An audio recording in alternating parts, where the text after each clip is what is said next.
That's cool. What an amazing start. I had no idea that we were going to see this. Oh, that's amazing. Okay, this lovely big herd of buffalo here at Serendella in Thornybush. Hi, I was quite surprised by that. Thank you very much for joining us here today on Live at the Waterhole. This is very live at the Waterhole today. Beautiful scenes of these buffalo in this stunning little pan here at Serendella. My name is Kelly. I'm very excited by these buffalo, quite clearly. But I'm going to be with you for the next couple of hours. What a fabulous start, though. It's the 27th of August. It's 12:31 here in sunny South Africa. And we are delighted that you could be here to join us today. As always, please do not forget we are very much live and interactive. It is the crux of this show, is getting input from everyone else that is out there and listening. This is not a lecture. This is a discussion. It's a learning opportunity. And I really enjoy hearing everyone's questions. So please do send them through to wildearth.tv/questions. Oh, I'm sorry, there seems to be a plane going over.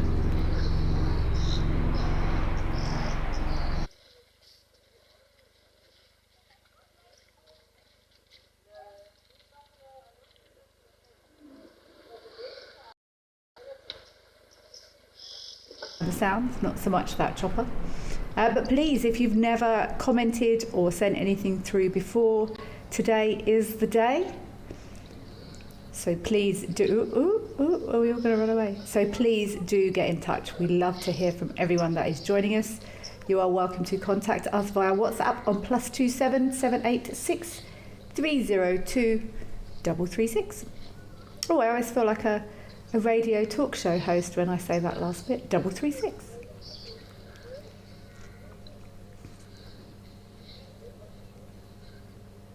We will try and get through as many questions and comments and thoughts and hopes and dreams as we can on today's show.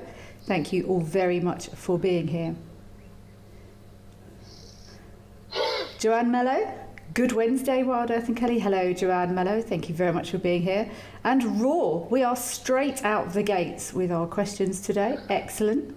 I do enjoy some of your thought processes. Raw, you're saying, good afternoon. You would like to know why in zebra families they can allogroom and then kick each other viciously. Think of any family setting, Raw, I guess.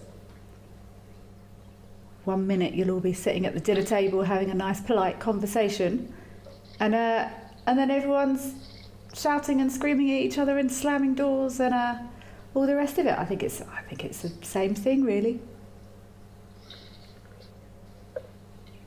Someone's got in someone else's personal space. Bit of tension. Maybe someone nibbled a bit too hard. I think it's the same as any other friend or family dynamic, really. Excellent question, though.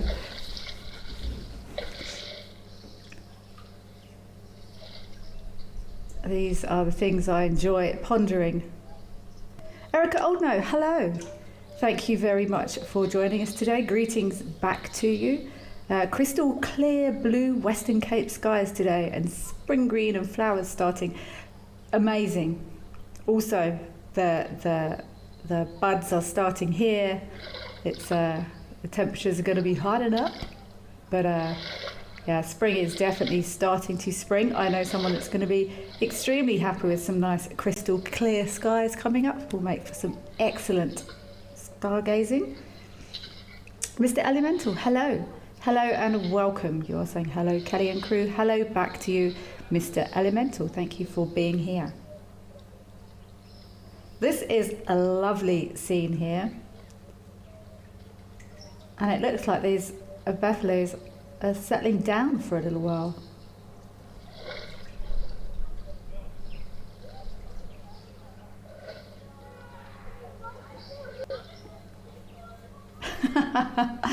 Helga, that is a very interesting point. I forgot to look for Mr. Hippo in here. But yeah, he's... Oh, look how ripped that buffalo's ear is. Oh, shame. I did briefly see yesterday that hippo is sort of off to the right-hand side there somewhere. Over there. Certainly not there today. Oh, he must be so frustrated.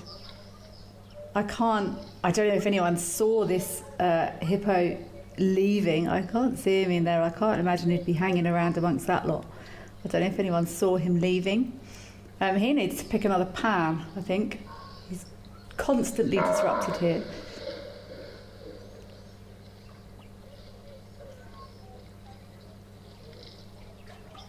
Yeah, I can imagine he's underwhelmed by this little invasion here. Rawr.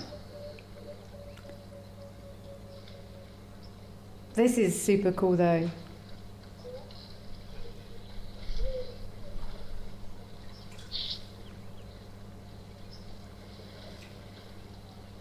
Bongani Majola, you are asking, what are the colours of buffalo? Are they black or brownish or both? As you can see from here, there's a bit of a mixture. They do tend to be that some of these do look quite light brown actually. I think maybe, so I was going to say sometimes younger animals are lighter, but that animal just there having a drink is not young by the looks of it and is looking a little bit lighter. Could possibly have something to do maybe with coat condition. These are times of hardship. What's that at the back there? Is that a water? Oh, it's a warthog. I thought it was a hyena walking at the back there for a minute. No, they're pigs. I see the one on the right now. Yeah, it's a bit of a mixture, but generally they are sort of dark brown. Tan is probably less common, but they're not these. But you're right, Bongani. I agree. These do look like quite a mixture of colours here. Mayesh SA, good afternoon to you too, Mayesh. A lot of buffalo. So nice to see these big herds here. Ooh, old boy.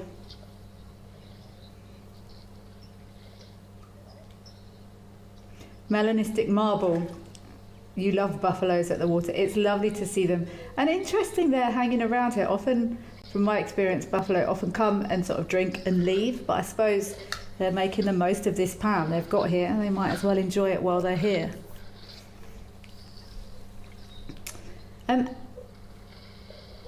Anton Lion Pride. Hello, Anton Lion Pride. Excellent name. Hello, back to you. You are curious. I'm curious too. Do elephants suffer from a mucus buildup in their trunks, the same as humans? Because the trunk is basically their nose. And how do they get rid of it if it does happen?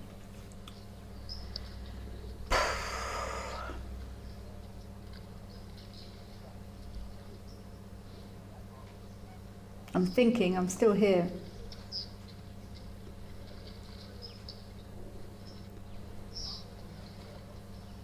I'm still thinking.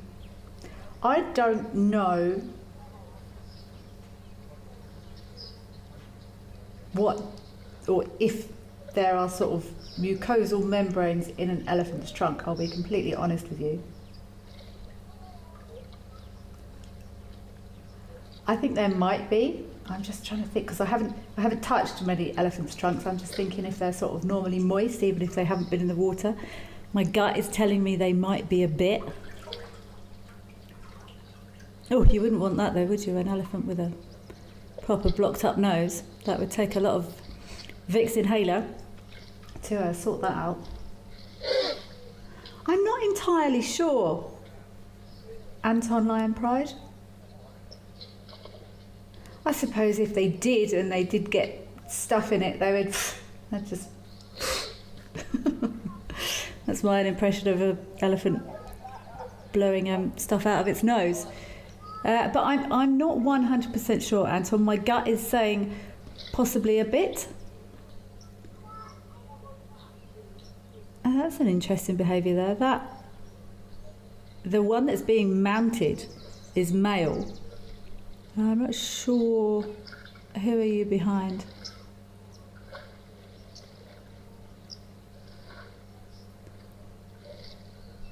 Often, I know in companion animals, mounting behaviour isn't. There's a myth that it's always a sign of its dominance. If you see an animal humping another one, it's a sign of dominance, but that isn't actually the case.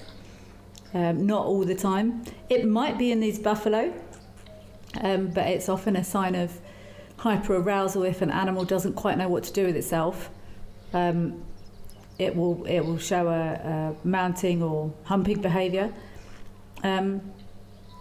It could be, but it doesn't look particularly.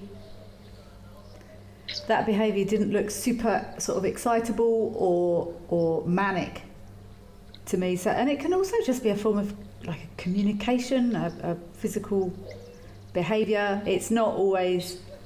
If something is mounting something else, I don't believe it's always something saying, I have got to dominate you. Dark Mane Lover. Oh, sorry, just to finish, Anton Limepride. I'm not 100% sure. I feel like there would be mucous membranes up there. And I believe if it did get a bit sticky up there, they would just sort of blow it out. But I'm not 100% sure, to be perfectly honest. Dark Mane.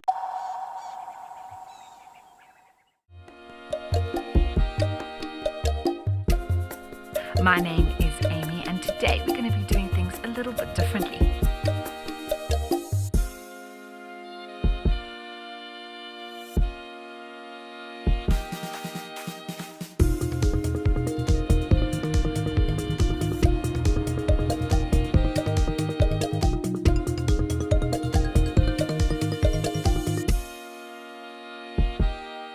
At Wild Earth, we believe every story has the power to create change.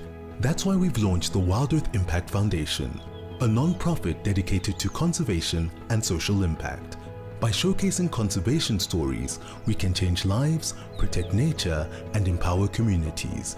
We have partnered with Empowers Africa to accept tax-deductible donations from US donors. Your donation will help fund critical programs that support our mission. Join us and be part of the change.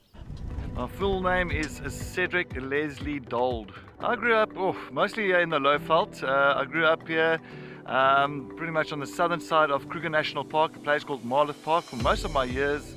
Something surprising about myself, I did play drums in a band for many years. Best sighting I presented, we found Columba in the two cubs, and the cubs are just way big.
Fragment, and they will split. And I also learnt fairly recently, when we see these groups or small groups of male buffalo, there'll sometimes also be prime condition males in those groups that do break away from the herds when conditions deteriorate. They will split, and then sometimes after the rain, when there's more water, when there's more food, they will sometimes reform. I've seen some huge herds of buffalo before, but this is a nice group of buffalo. But they will sometimes split as conditions deteriorate. They're all going to plot up there under those trees. Happy napping. Buffaloes. Horns. You see this one on the far right of the screen. I mean, this buffalo is probably, I don't know, maybe a year or two old, and they've got good horns already. But let's leave these buffaloes snoozing here peacefully in the shade of these, what I believe to be tamboti trees, and have a look and see what we've got happening over at Tembe.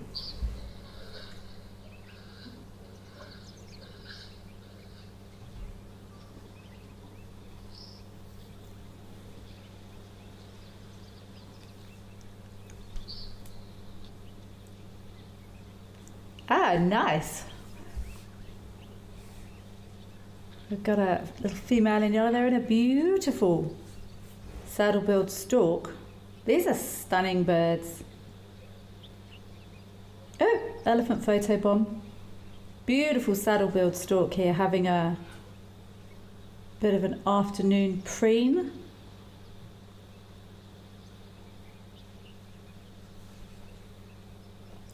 So I don't know if we can see the eyes on this. The females have got yellow eyes. Can we see the eyes on that? Males have got brown eyes and two little sort of wattles at the base of the bill. So I'm not sure.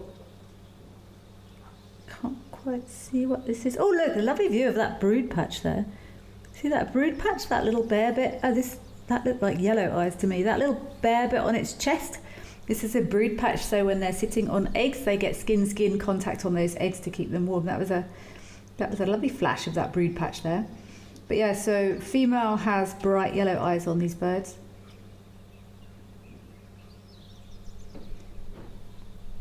I think I saw a flash of yellow eyes.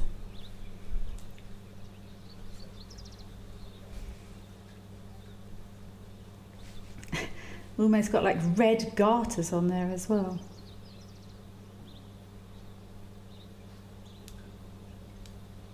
These birds are pretty much as tall as me. They're about 150, 160 centimetres tall.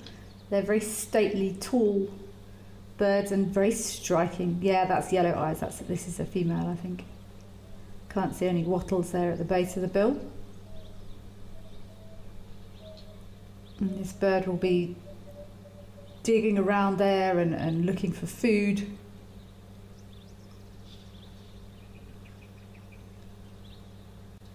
Digging through those reeds, a great place for, oops,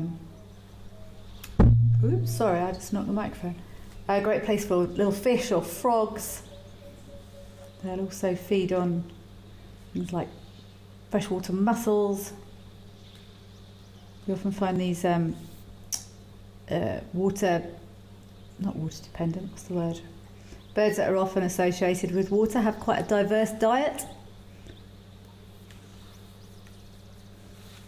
Whatever they can get in there, they will eat. Oh, look at that face. It looks like it's been painted by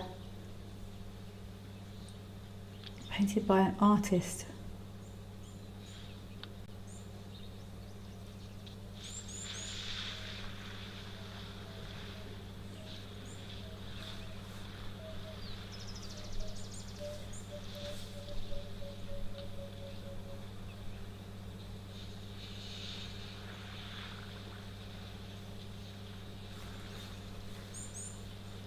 Oh, that's a deep bit in over the knees.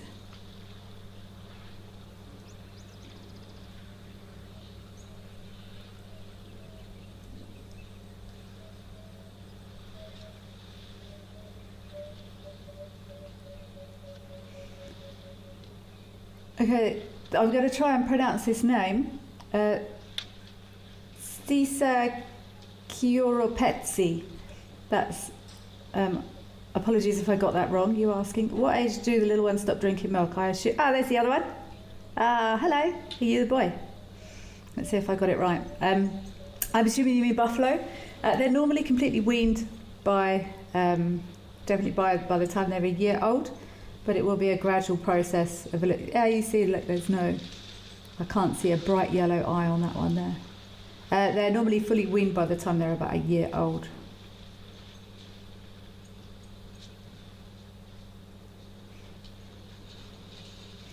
Spas, you're asking about that brood patch. It's to keep eggs warm, so they have skin contact. If a bird was sitting on eggs in a nest and they just put feathers on it, it's not going to be as warm as if they've got skin to skin contact. And I think all birds would have it. I think. Some birds will actually increase the size of a brood patch. They'll sort of pluck out some feathers as well. But it's so they can, when they snuggle, when they nestle down, to keep skin, it's not skin to skin, it's skin to egg contact. So helping those little ones with, or those eggs rather, with body heat contact.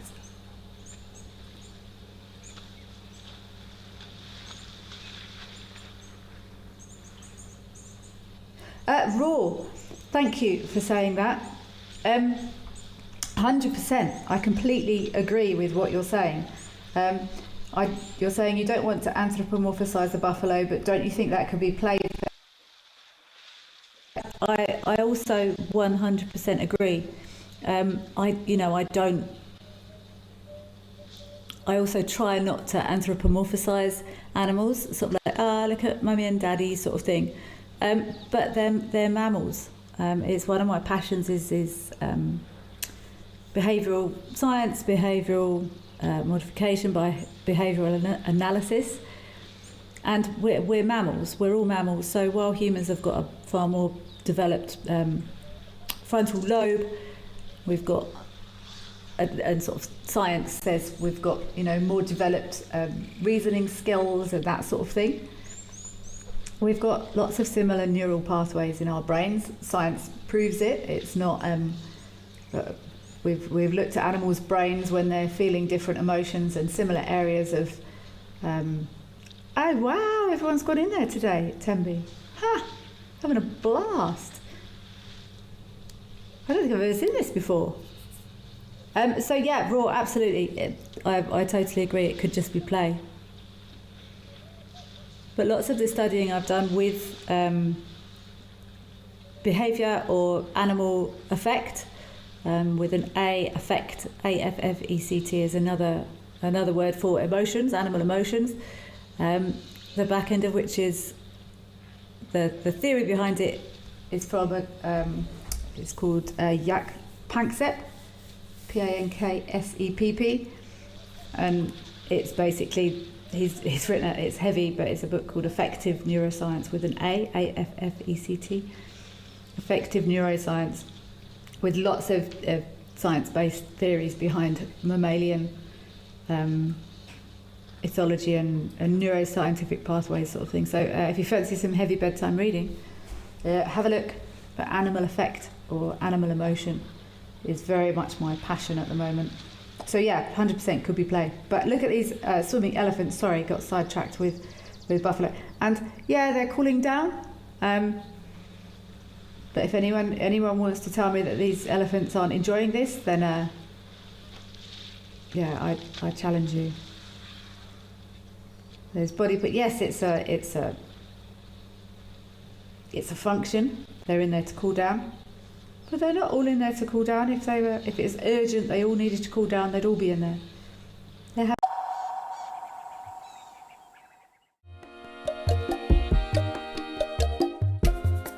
My name is Amy, and today we're going to be doing things a little bit differently.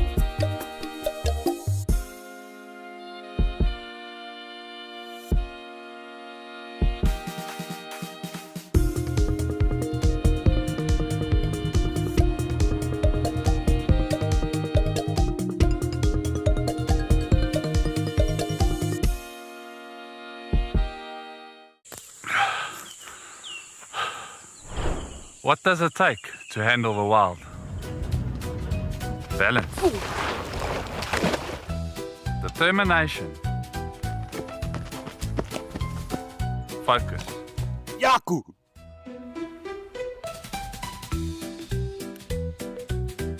And gear that can take a beating so you don't have to.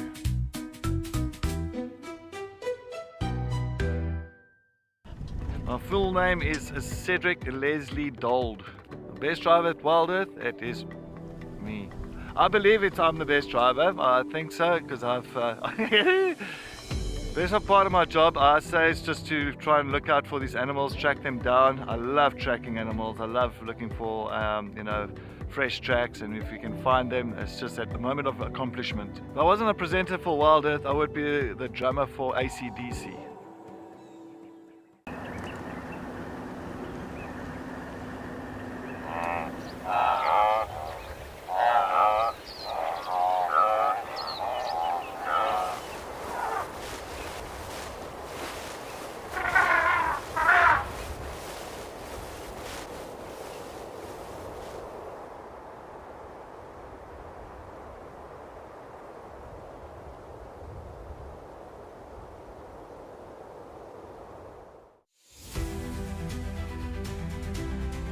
Some of you out there are brilliant at identifying hyenas.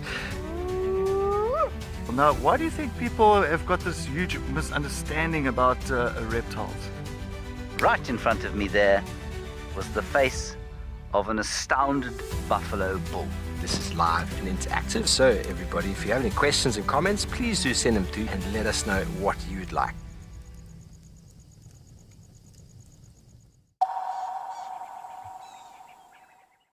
Yeah, I just checked my workings and it is South Africa. I just doubted myself then. I knew it wasn't Tanzania, but I suddenly had to double check. But no, it's South Africa. Zaron, this is indeed South Africa. But this is lovely watching these elephants. Let's watch these guys. I just want to sit quietly and let you watch them without me talking over them. But look, they're right under the water. This is a beautiful, beautiful sighting.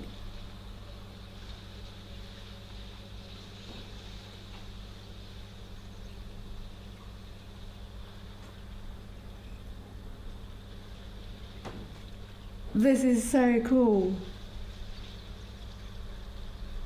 I've never seen an elephant swimming here before.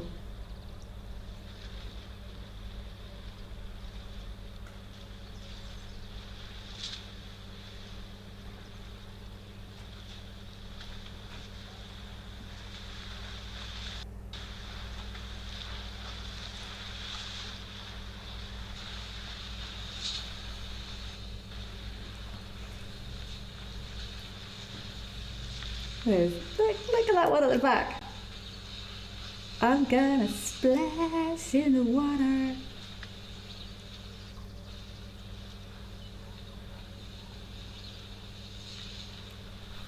See, to me, if this was a pure function of thermoregulation and cooling, those elephants would just walk in there, they'd lay down, roll over, and get back out again.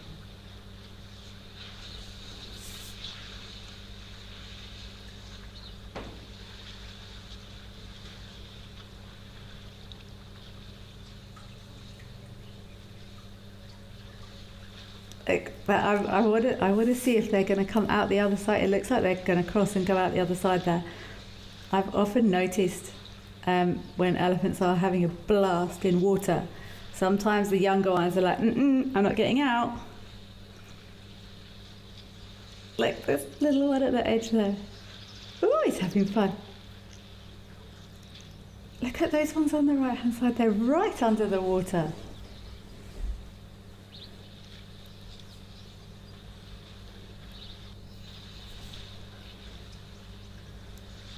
It does look like they're going through. I'd love to stay here a little bit longer. I want to see if any of these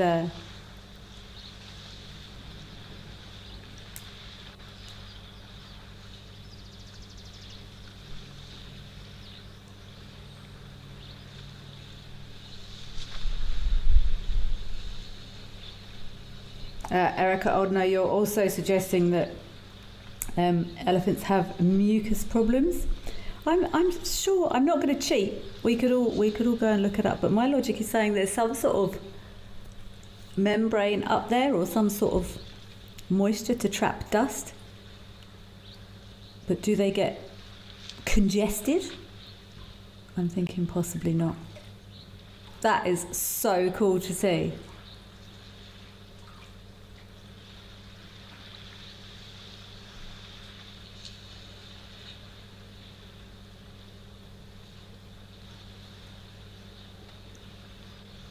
You could just see the trunks. Look, look, look, look.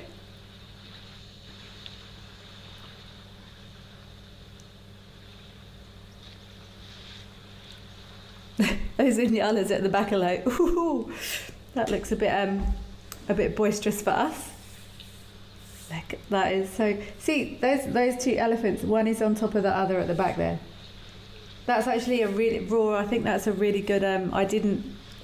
Embarrassingly, I didn't even think of mentioning that mountain behaviour. Because look, all these elephants are bundled on top of each other in here. Dominance? I think not. The male Inyala's like, come on, we need to go get a drink. See, that's anthropomorphising animals. I apologise, I take it back.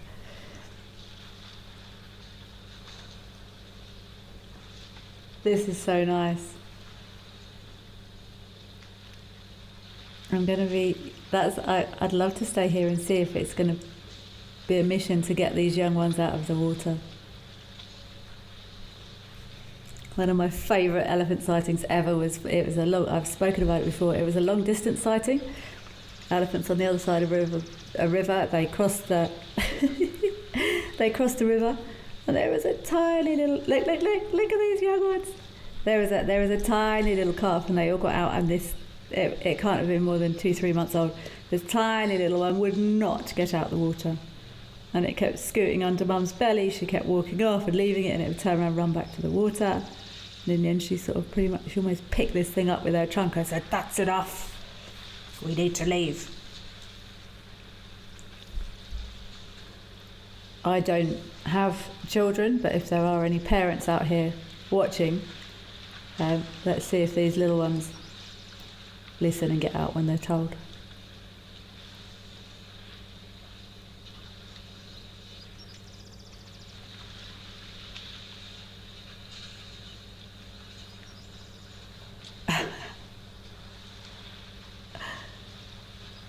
This is awesome. I haven't seen this for ages.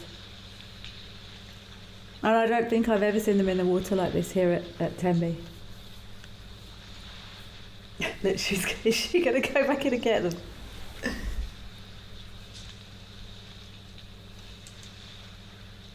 No, she's also going back in.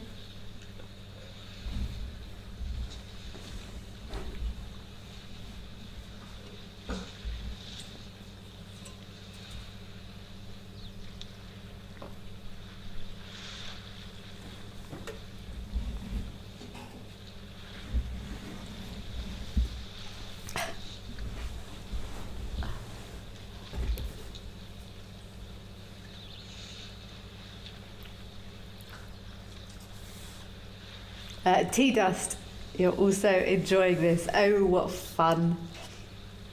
And Catherine. Oh, I wonder if this isn't my... Catherine, I've got a friend called Catherine who loves elephants. I wonder if that's you. You saying you love it when elephants are in the water. Happy time for them. It is. This is joy. Tell me different that these elephants aren't just having a blast in here.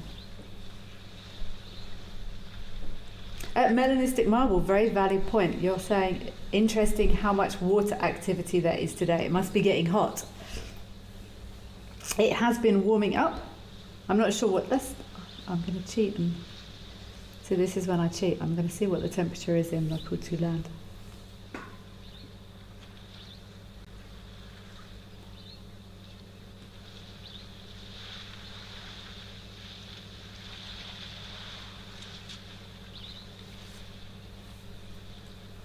.28 degrees, according to an electronics-based resource. They look like they're actually swimming.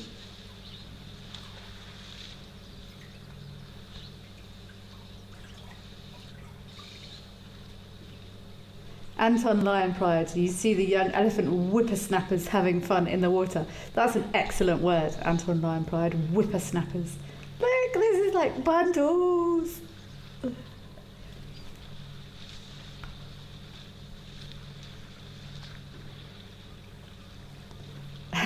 The Purple Owl, brilliant name. It's lovely to see these new exciting names coming through. I think they're I think they're brilliant. The purple owl. Swimming with elephants isn't on your bucket list. Me neither.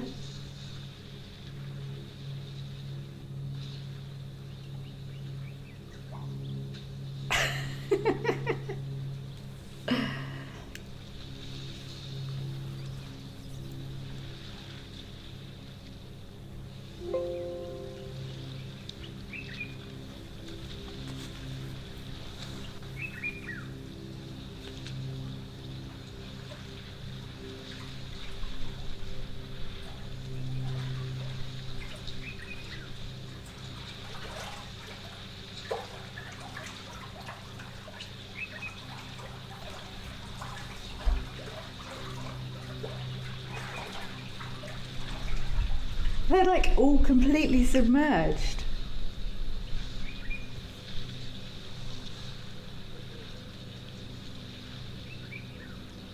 Look.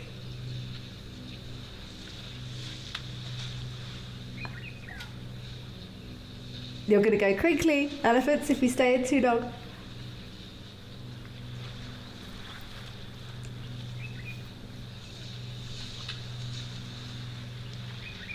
And look how it looks like there's a little squiggle of baby elephants in the middle there. I don't think that's technical. With that, you see those the bigger elephants around them? Ooh. I wonder if they're making sure that no one sort of gets in trouble. That's a big elephant having an absolute blast. That little one's checking in with Mum. Can I stay longer?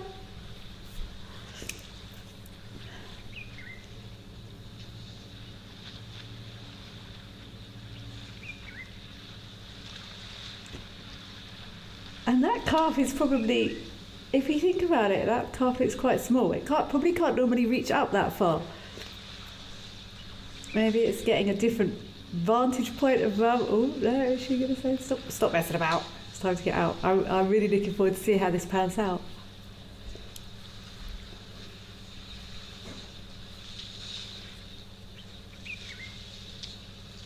Helga, ooh, you're saying it must be hot at Tempe. According to my cheap electronic resource, it's 28 degrees, so it's not that hot. Not compared to, it gets up to ridiculous temperatures.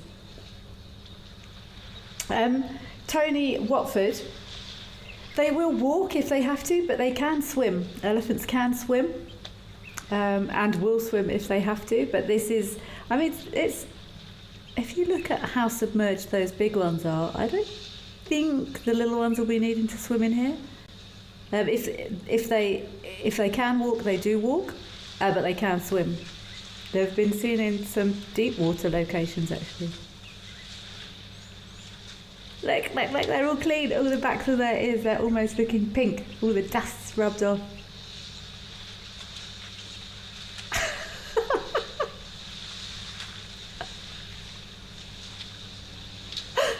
Oh, this is glorious.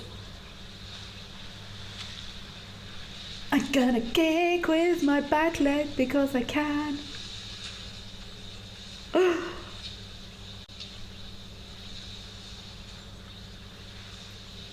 I've got no idea why she's doing that. She's just mucking about by the looks of it.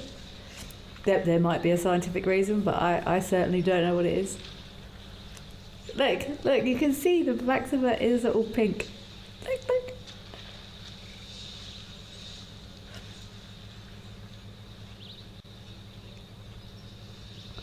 Oh, is that one on the bank thinking, oh, that looks a bit boisterous, not sure I'm keen. Is this other one going to come in and join as well? Go on, get in.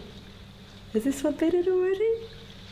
No, this one still looks dry. Are you going to come in? Come in, the water's disgustingly muddy, but quite pleasant.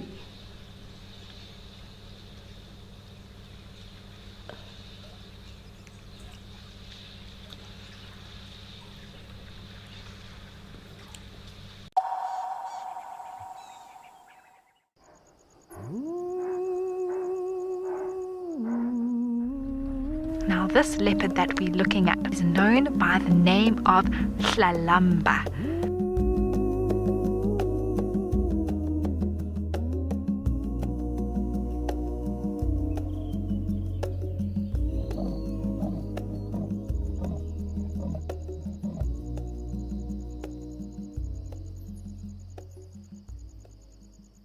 The Wild Earth Impact Foundation is a non-profit that uses the power of wildlife storytelling as a force for good.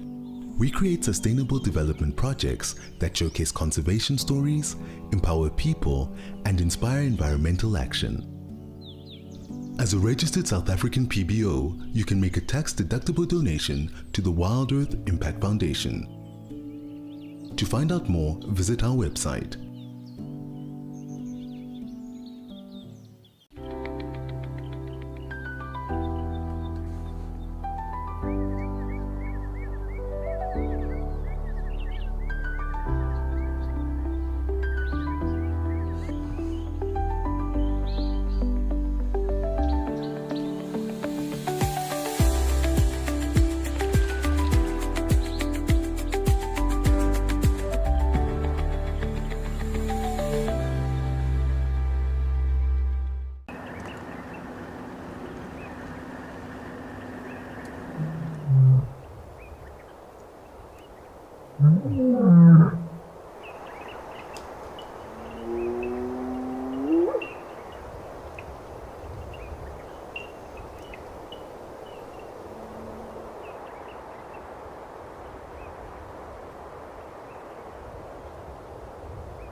Can you hear that?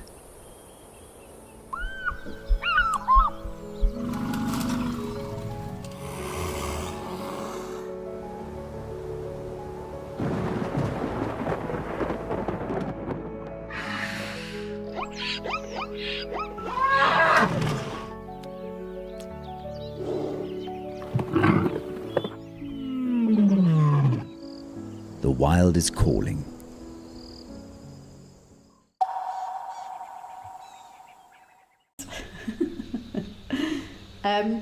Doubt you're asking, do crocodiles attack elephants?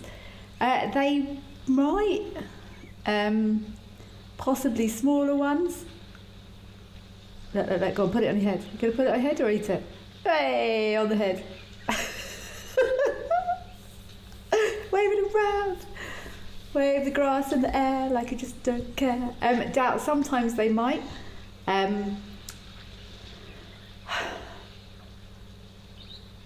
Would they? They might, but I've never seen it happen. They might try for a smaller one, but a mum elephant would just like step on a crocodile. Really, it might get hold of her trunk. But crocodiles are not common predators for elephants. Put it that way. Dark Main Lover, you are asking, would I like to have a pool party with the Ellies? No. This is perfect for me.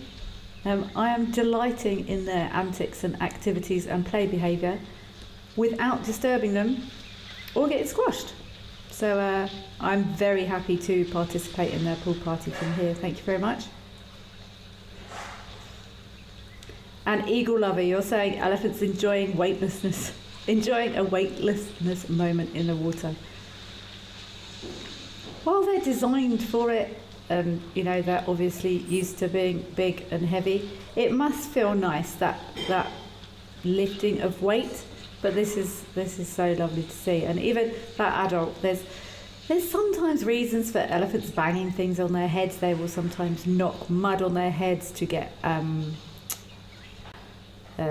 dirt and soil off of grass and things.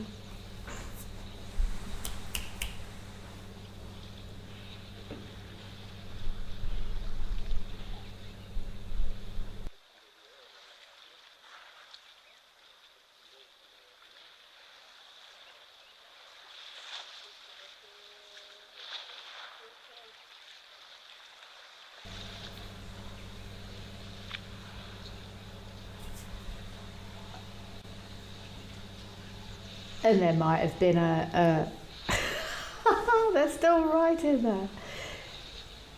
But I think she was just messing about with those reeds by the looks of it.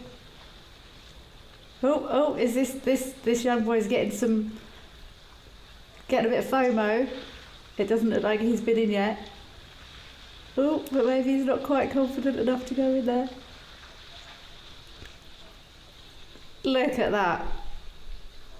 Legs in the air.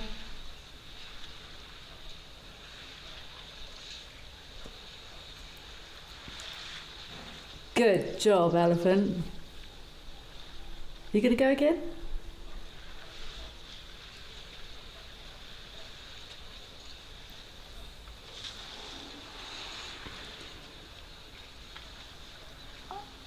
Hey, go on, roll over. Cla, cla, cla, cla.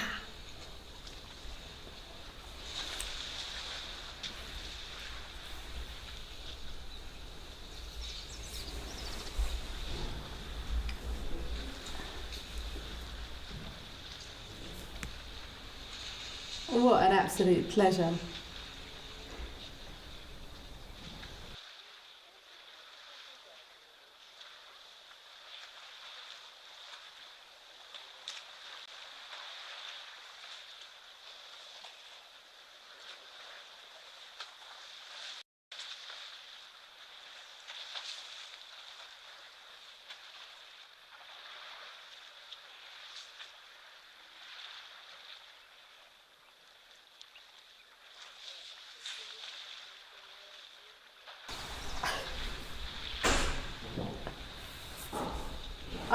I want to see how this sort of concludes. I feel like it's a huge privilege to have been that those little ones aren't moving. I feel like it's been a privilege to sort of be a part of this little interaction, this large splash pool activity, and I kind of want to see. Oh look, there's still loads in there. I kind of want to watch and see how it pans out.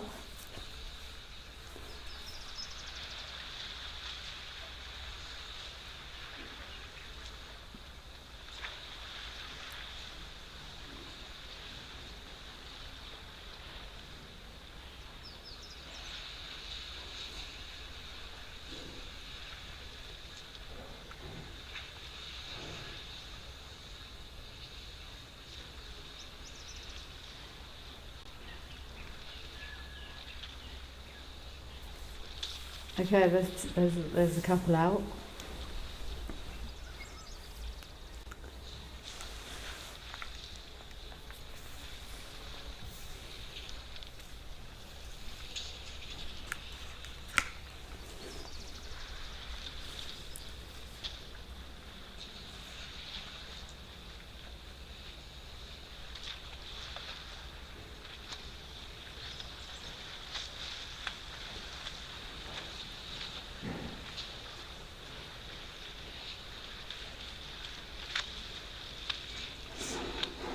Moonbeam Smith, you're asking, won't crocs go after a trunk tip given the chance? They might, but it's going to be a fight because remember, crocodiles, they don't shear things off. They wouldn't sort of slice the tip of a trunk off. They would have to grab it, and when they rip meat or prey apart, they spin it. So really one of the only ways they would get even the tip off that trunk would be to spin and roll. They're not going to roll an elephant. And in the process of trying it, they might get stomped. So they might try. I've seen one or two pictures of... They're gone back in again. I've seen one or two pictures of crocodile. That one at the back is now having a proper good dusting after this. They might Moonbeam Smith, but it's not. They look like the Loch Ness Monster. They wouldn't really get much from it, and it would be quite a big risk for them. I've never seen a crocodile. I've watched crocodiles and elephants many times. I've never seen a crocodile sort of even attempt a grab at a trunk. It might happen, but I've never seen it on a common basis anyway.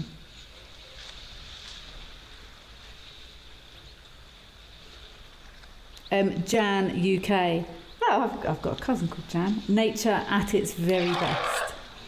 This is indeed an absolute privilege to be able to watch these moments.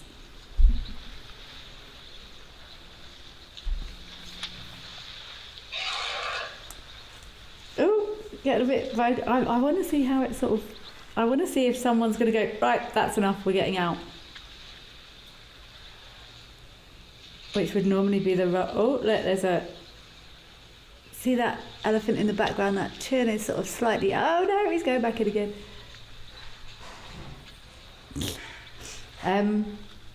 Catherine, you're saying elephants must be feeling relieved and refreshed.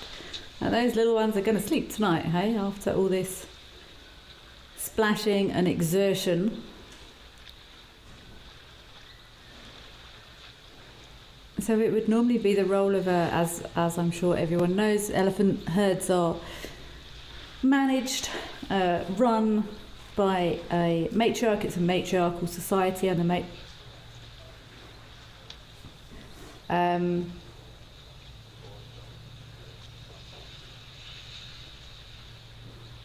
they are run by a matriarchal society, and it's normally the wisest female that will be in charge. In charge is the wrong word. That will guide the family group, sort of make decisions, remember where water is. This knowledge is passed down through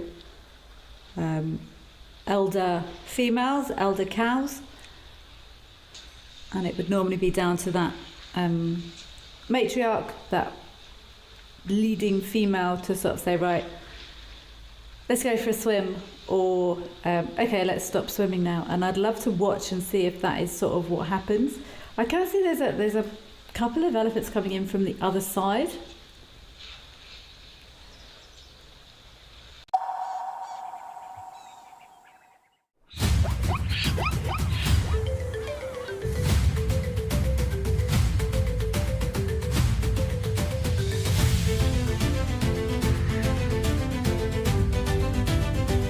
Oh, wow.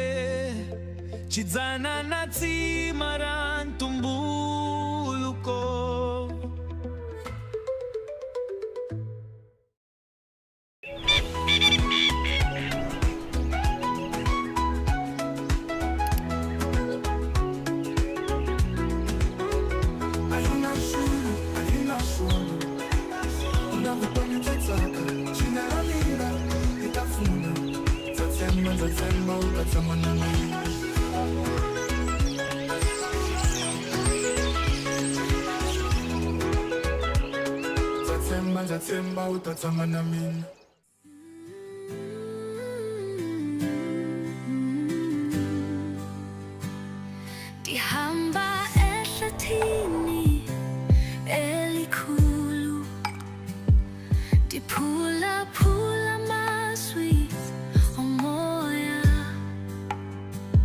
indlovu zilula ngengoma livakala phezulu.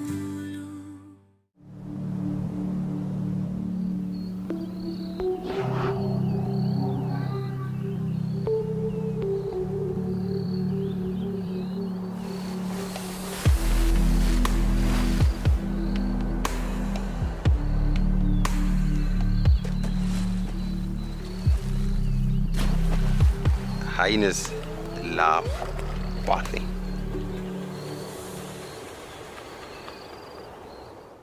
Out here, every wild moment counts, and as a wild earth explorer, you will not miss out. Watch the Wild Earth channel ad-free 24/7, and you can even rewind if you have missed out on something. Enjoy the behind-the-scenes video clips as well as fireside chat, or get the early offers on our travel experiences. It's the best way to stay connected and be part of the Wild Earth family.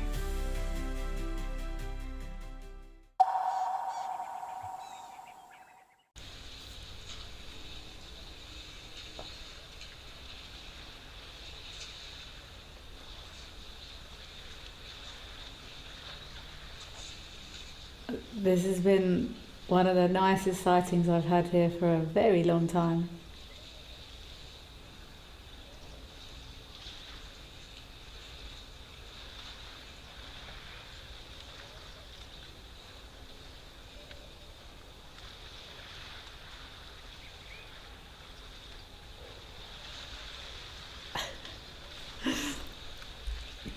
See, how could that elephant look like it was drinking? I can't imagine they'd want to drink that. That's going to be so churned up.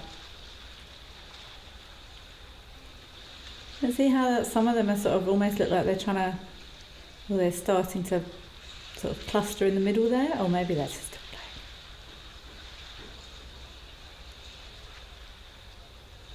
I've said it a couple of times. One of them, I've seen elephants do this before.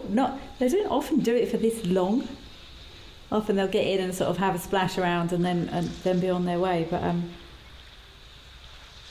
doesn't look like these guys are going anywhere.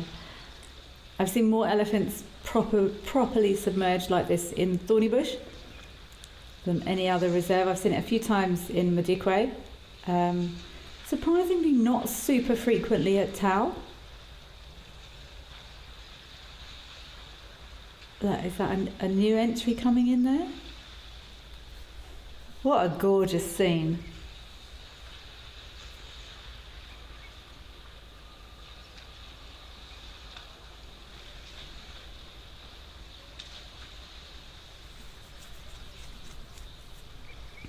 Doubt, you are asking, how long does a female elephant take to suckle its young one?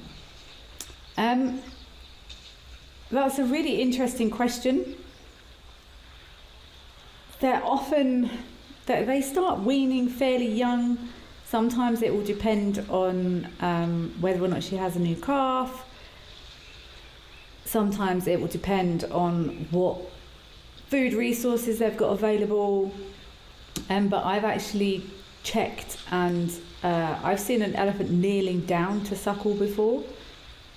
And I went away and had a look, and there have been records of elephants suckling their young till they're about 8 or 9, which is insane because females reach sexual maturity about that age.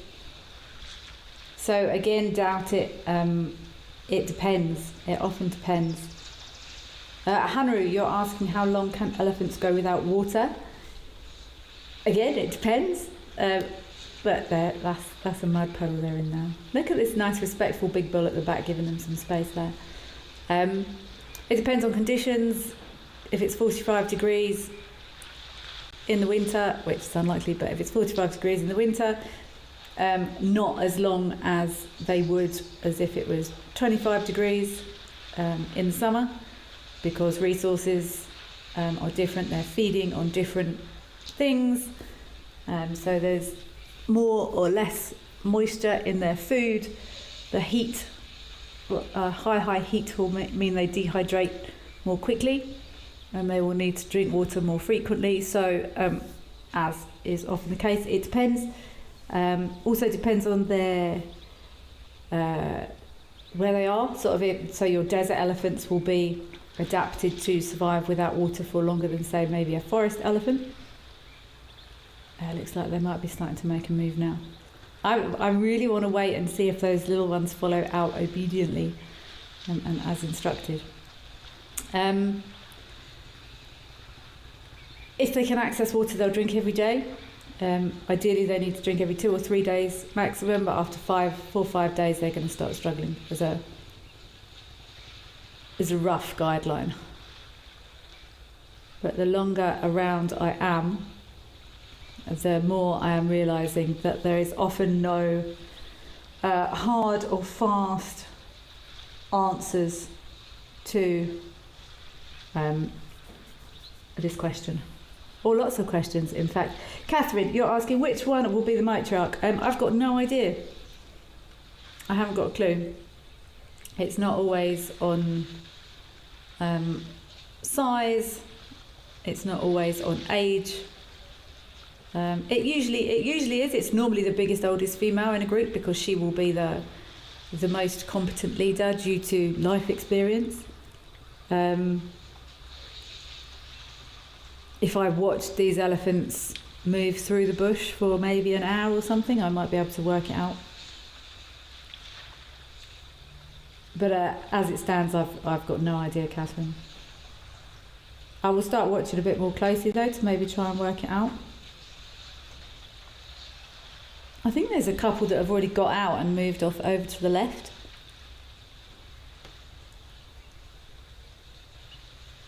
There was also one female that, when those other elephants were approaching from the opposite side of the bank, she stood still for quite a long time to watch, to observe.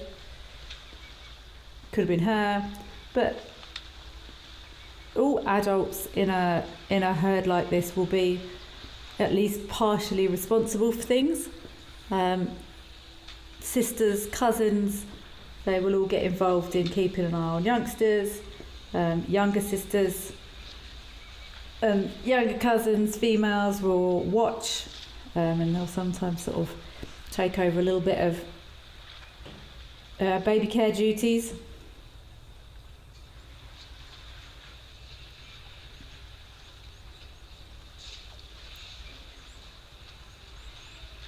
See, there's a couple off in that mud pan.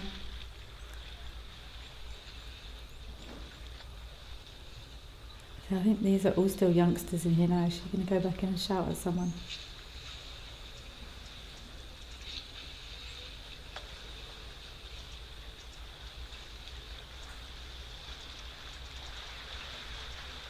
See, that looks like it's youngsters left in that little cluster there now.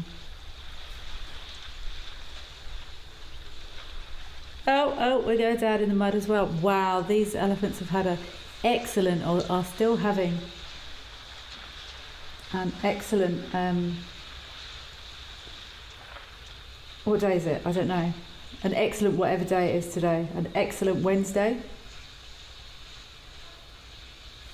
So this girl closest to the opposite bank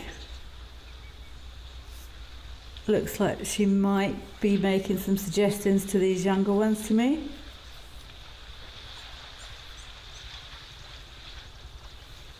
Which could indicate a position of responsibility. See, she's just stood still. It almost looks like she's saying, go on, out, out. But it's very difficult to tell.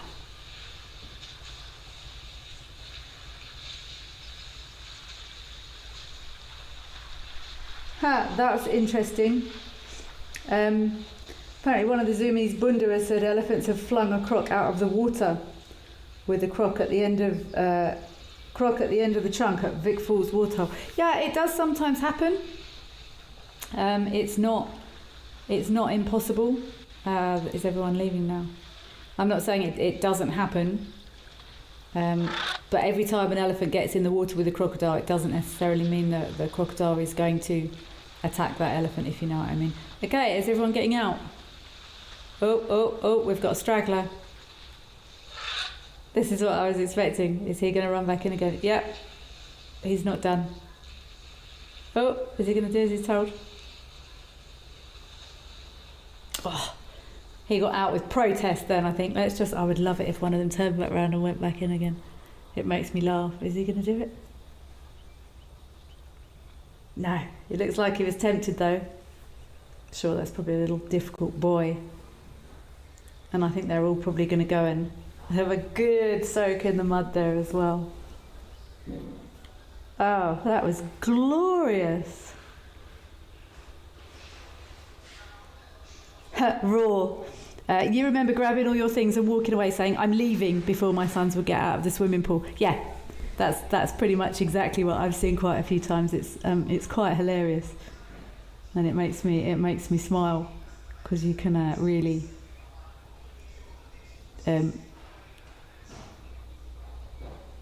relate. I think you can really relate. There's different, in my opinion, and this is only my opinion, there's different levels of anthropomorphizing animals. And like I said earlier, some of it not so good, but some of it is it's empathy. It's about feeling empathy for a different species. Like there's a little one flit in the sand now as well. It's about having empathy. It's about having understanding. There are sometimes it's misunderstood. I'm going more from companion animal behaviour. A classic example. Should I say this? Should I say this? Clips of leopards saving baby impalas, that sort of thing. That it's a prey species. I mean, it's probably, I hate to say it, but it's probably not a saving type scenario. So there are some situations where, in my opinion, it's misunderstood. But I also think it's fine to sometimes pair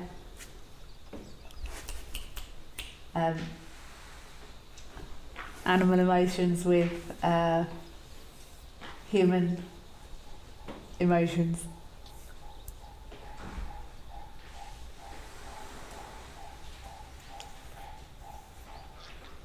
Oh, I just heard a purple-crested tracker in the background, if anyone picked that up.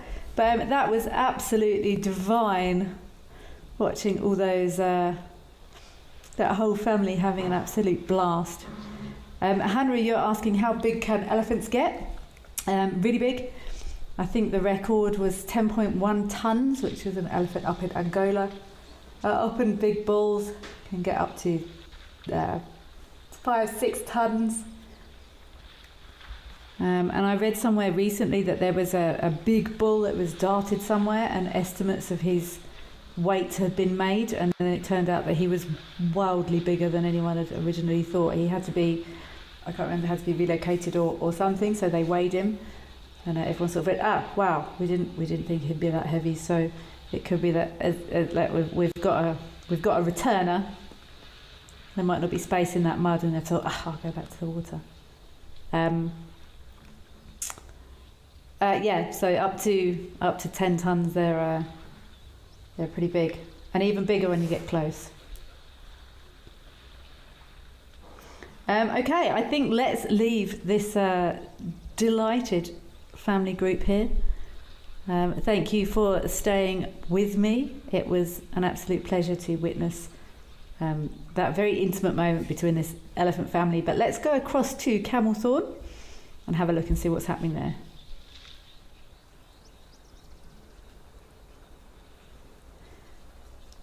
Spas, you're asking, do elephants have empathy towards each other? Is it studied? It has been studied. There's lots of ongoing animal emotionality science going on as we speak. I know there's been some studies ongoing of, do elephants recognise each other, recognise themselves in a mirror? But honestly, I don't think you have to study it. If you ever see an upset group of elephants, the way they drape trunks across one another, if that's not empathy, then I'm not sure what is. But yes, they're highly emotionally intelligent animals, in my opinion. Nomangugu, sorry, I'm not pronouncing that. Nomangugu Dube. Apologies for getting that wrong. Why are the elephants tossing sand on themselves after such a nice bath? It's like an exfoliation. They enjoy that feeling of dust. That dust, or if there's mud on them, will also dry out. Help with ectoparasite control if they are carrying any. It's just like finishing off a nice massage session, basically. They just enjoy the feeling of it on their skin. Erica Oldknow, I totally agree 100% with what you say.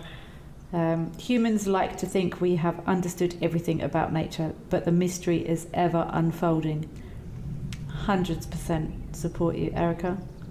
And I think the day you stop being open to additional learning or understanding or depth of knowledge, I think it's a very sad day.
I get to wake up every morning and go out there and look for cats.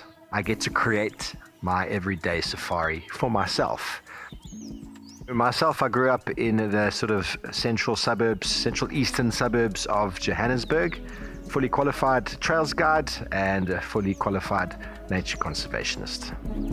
I love the wild places. I love being in the wilderness. It's probably one of the best jobs I've ever had and probably ever could have.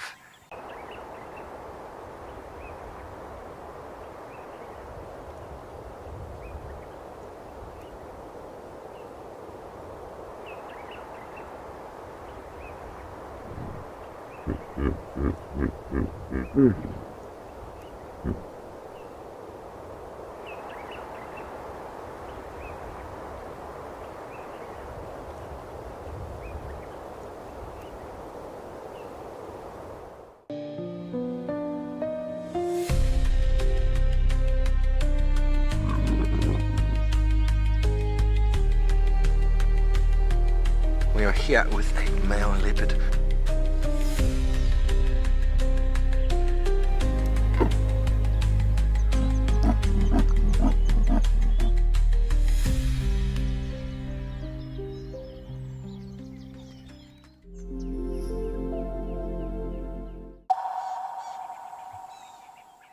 Nicely oiled and clean. They'll be removing any mites or parasites they've got in there. Very important they stay in tip-top condition. Dark Mane Lover. Can crocs get a suntan from sunbathing? Now, this is going back to a question I had a while ago, and I did do some reading on it and I did not find a conclusion. So I didn't mention it, if I'm honest. Which was, can fur change colour in the sun? And I didn't reach a conclusion. And can a croc get a suntan from sunbathing? Like, technically no. Not in the same way that skin would, because obviously crocodiles have got different, they haven't got skin. Well, they have got skin, but you know what I mean, different type of skin. But could excessive exposure to sun cause a change of chemical composition in outer covering that could in turn impact the colour of it? Possibly.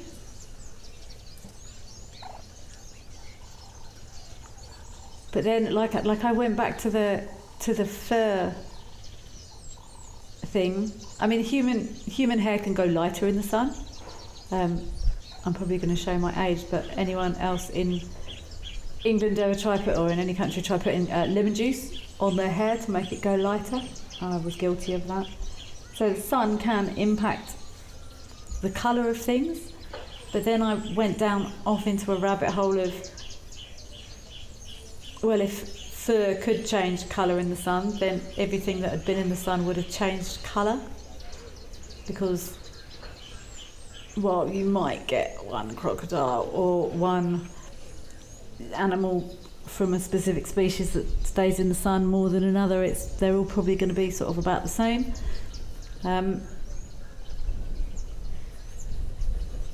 I still don't know. That's similar to the question about, does sun change the colour of fur? And I spent a good hour or so trying to get a definitive answer a while ago, and I didn't really find one. So, while on the surface of it, my answer is no.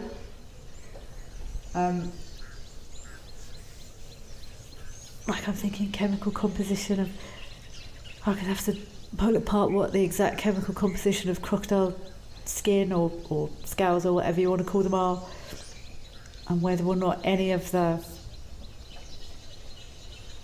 things in there could be changed by either radiation or heat or anything. I don't know is the answer. Surface level, I'm going to say no, but deep science-based. I'm not so sure.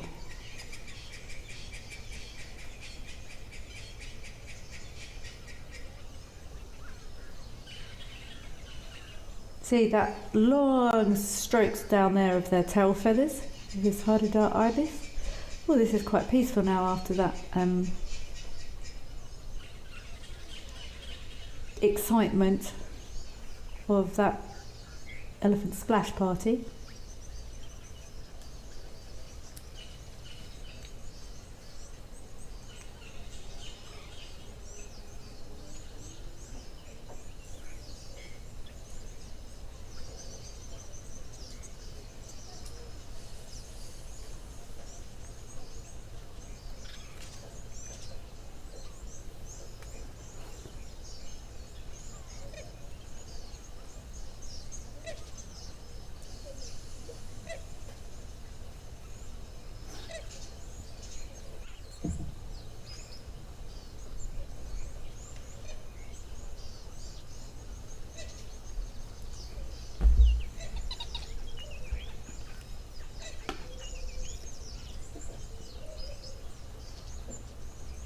But look, you can see some of that iridescence on that wing there. They've got gorgeous like light reflective wing panels.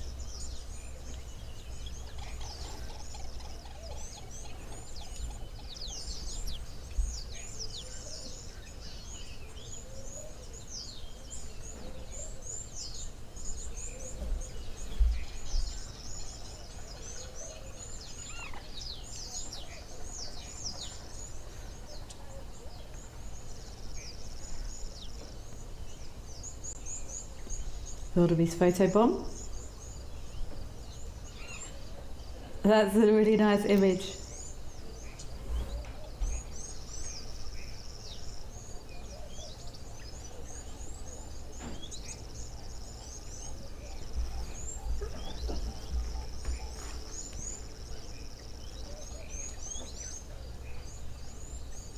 Marissa Lowe, you haven't watched live at the Waterhole in ages. Where have you been? I hope you got here in time for that incredible elephant pool party sighting interaction that made my heart very, very smiley. That was beautiful to watch. So hopefully now you're back, you'll be around more often. Eagle Lover, have I seen hard-to-die juvenile chicks foraging with parents? I've seen groups of hardidars foraging together. I would assume that's probably a family group. I've never seen, like, I'm just trying to think, I don't even recall ever seeing a really small baby hardidar. But I've seen sort of groups of 4 or 5.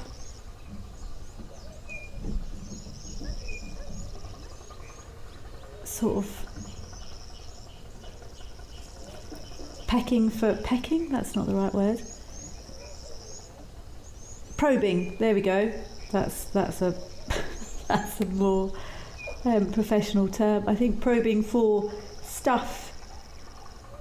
Normally in grass. I think I've normally seen them. I'm just trying to think. I've never seen a young baby, but certainly groups of like a family group I have seen. Yes. I believe so anyway. They do hang around in sort of family groups till they disperse. So I'm going to say yes, I have.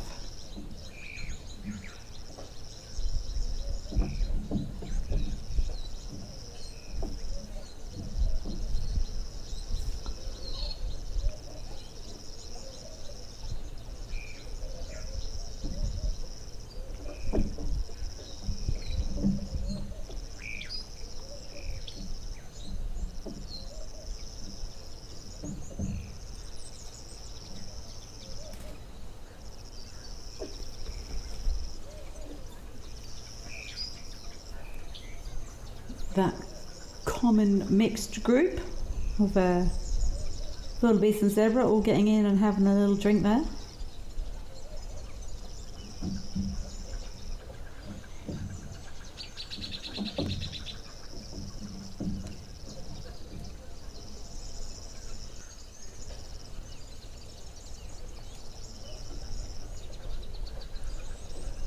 These would probably be, this would be a more risky situation for a crocodile grabbing something, because if a crocodile grabbed a young wildebeest, it could easily sort of walk backwards and drag it into the water with it and start that flip.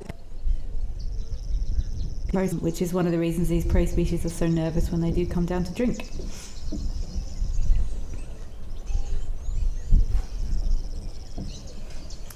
Okay, I would love to go over and have a look at our Varro's stroke black eagle chick nest.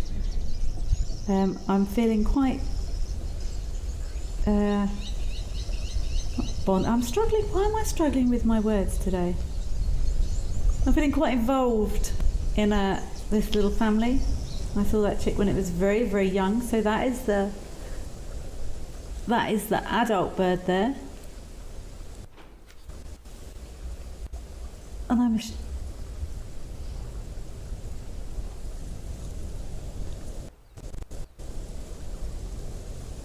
that chick gone?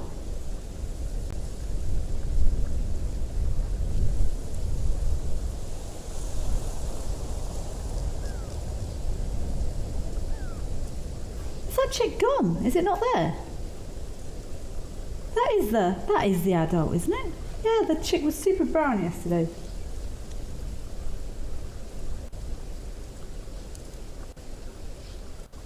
There's no chick there.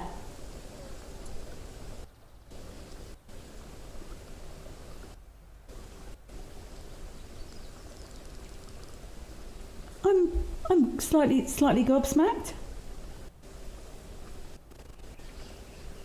Oh, okay, it is. I just saw a little.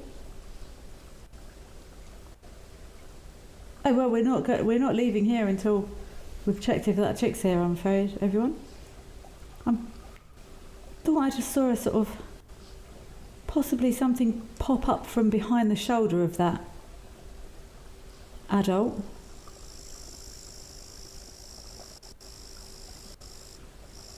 So there's not much space in this nest. I can see a little bit of dusty leg sticking out there.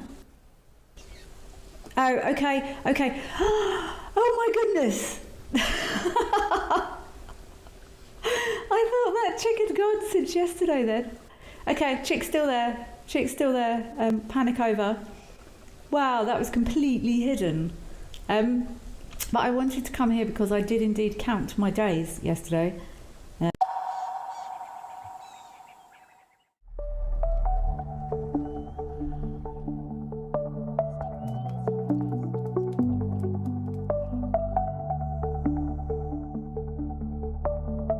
Let's go and take a look. See you out there.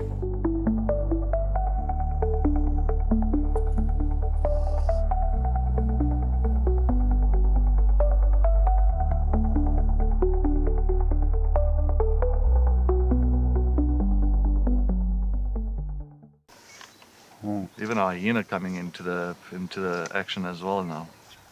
Oh my word! She's stalking the hyena now. Leopard, hyena, lion, all together in one shot. Oh. This is action-packed.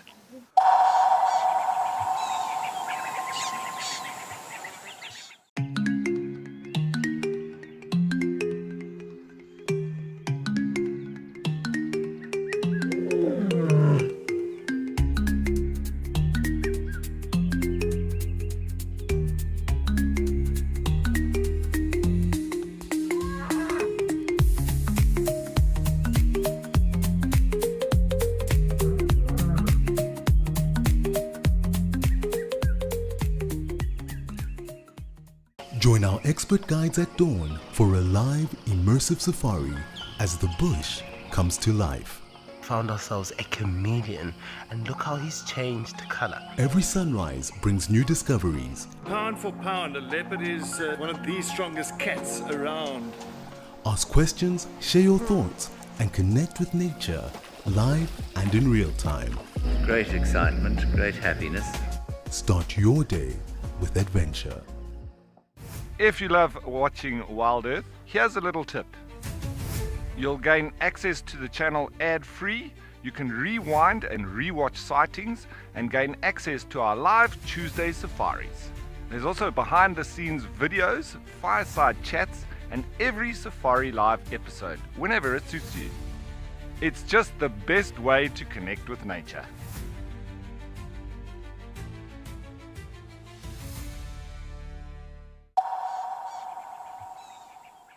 It's variable.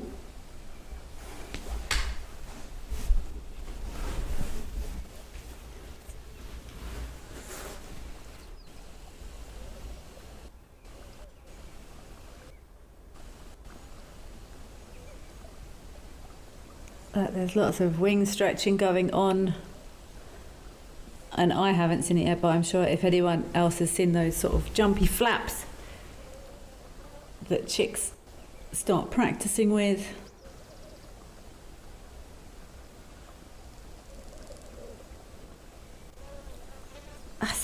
This is behaviour stuff, but I wonder if they would feel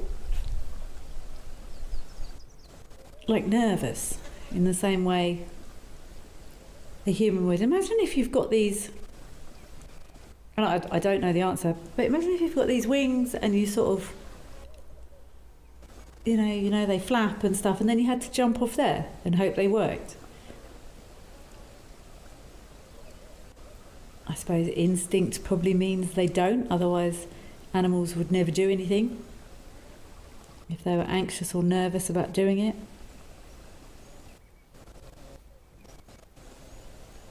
But there also must be some element of self-preservation in there, that if they're not ready, they know. Melanistic marble. You still think if it fell, it would fly? Okay. Yeah, I don't know the answer. Or at least it might be able to sort of flap enough to not crash land. I've got no idea. But yeah, that emotionality thing again. And I don't know if we'll ever know. I know birds do have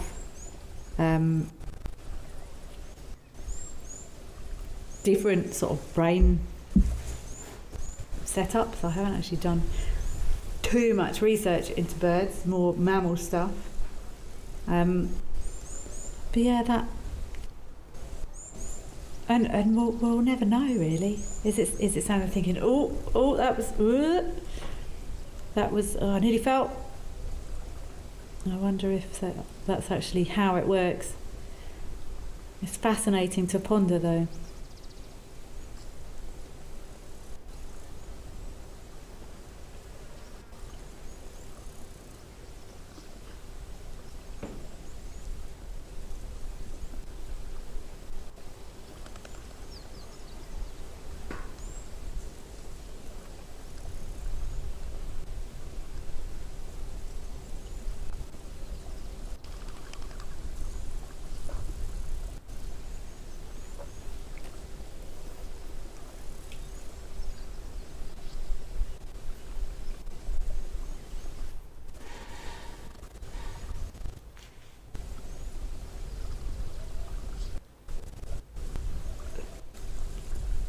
I'm definitely going to be keeping an eye on this eagle. I think I might set, maybe if I'm not sure what I'm doing, I might set a reminder to come and check in on this camera on the 15th and see what's happening.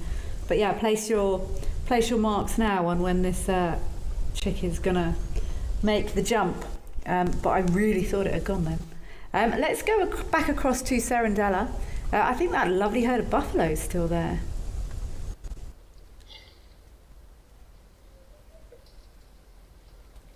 Rob McLean, there might be a ledge below that we can't see. There could well be. It looks like a sheer drop from here, but it could be the angle of the camera. Sandy Franklin 69, you've missed everything. You've missed an absolute corker. We had an excellent elephant a bathing session across at Tenby that I've never seen there before, that I enjoyed very much. And I was adamant we were going to stay there and watch till they all got out, which we did. That was pretty cool. You missed me just having a meltdown that chick had fledged too early, but it turns out it's hiding behind the adult. You never know what you're going to miss. Sandy Franklin 69. You have been missed.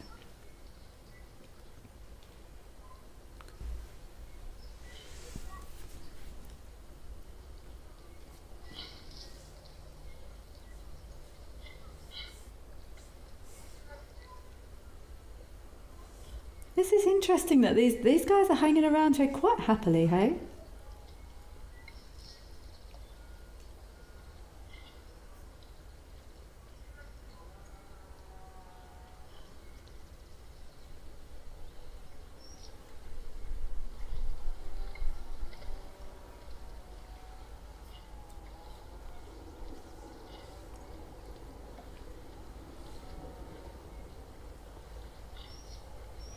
Dark Main Lover, you're asking, how long do you think it took the black eagles to build this nest?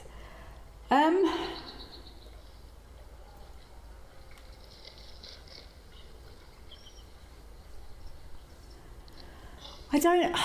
don't know these eagles well, and I'm just trying to think if they would go back, and there's someone else has also just asked, I assume this nest would get used again next year.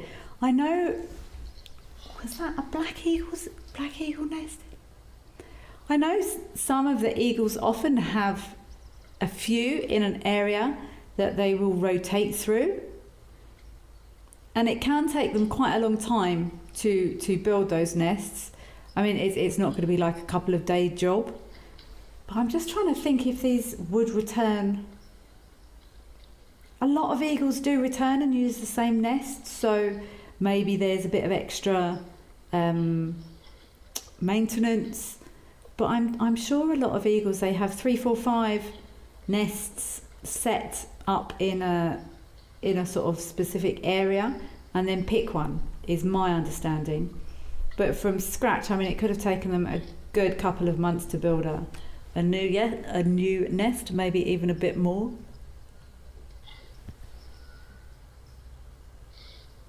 And I think they will add on, and they will go back and reuse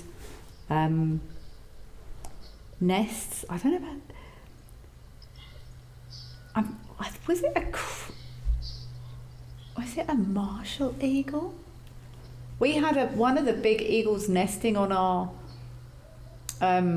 property I used to work at, and some years it would be there and some years it wouldn't, but it was not far away but at different nest sites, so I'm not sure if black eagles also do the same thing, but they will go back and sort of make adjustments to a current nest, but from scratch it can take a good couple of months, I think.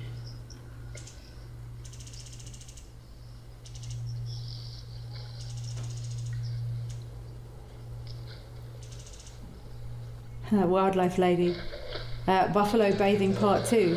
This is more a chill out session now. Lots of ruminating going on.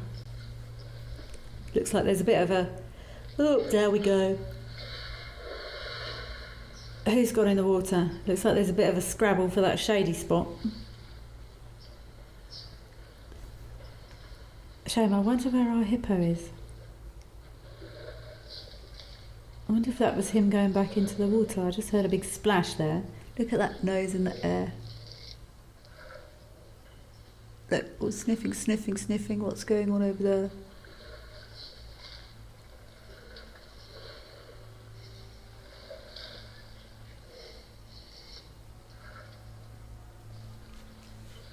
Someone's huffing and puffing in the water by the sound of it. Is it just still buffaloes? Wow. There's definitely a scramble for that shady spot. Someone hasn't thought that through. There's not enough space for everyone.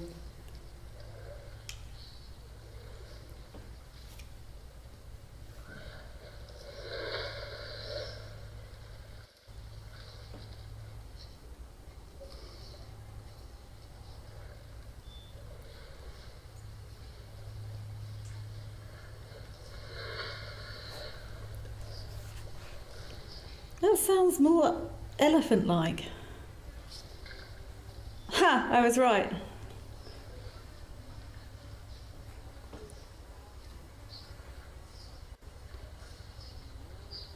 See these? I've seen elephants splashing around in here as well, not like that Tembe scene. These buffaloes would give, if one of those elephants ran through that herd of buffaloes, they'd all get up and scatter. But no one really wants, certainly in this scenario, no one really wants to upset anyone else.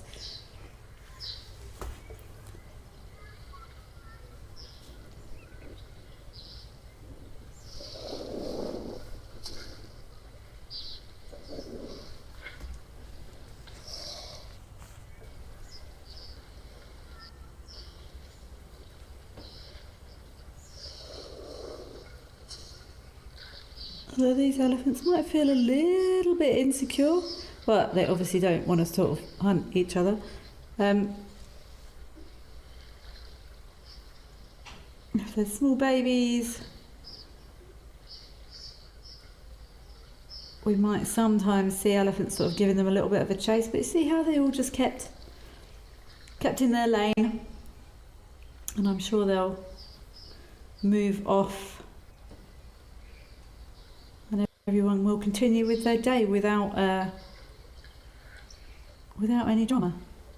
Doubt, you're asking, can a single lion kill a buffalo bull? Yes, I believe so. That was a very straight answer. Obviously, there's going to be caveats, Doubt. It would have to be a big lion. Possibly, I don't know if there's been records of a female doing it. Males are bigger and more powerful. If a buffalo bull was weak or in poor condition, it would also make it more likely. It's not common. Again, it's not common. There are... Oh, that was weird. I thought that was a ledge then, but it's the side of a tree. It's not common, but it's possible, in my opinion, but there are some things that would make it more or less likely.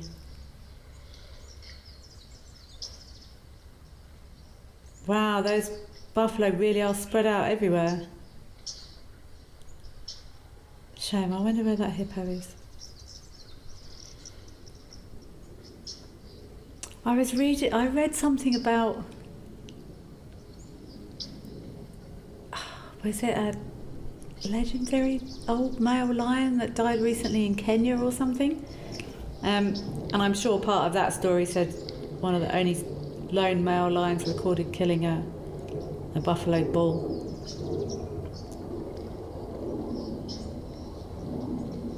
But yeah, there's easier things to eat out than are they going to interact?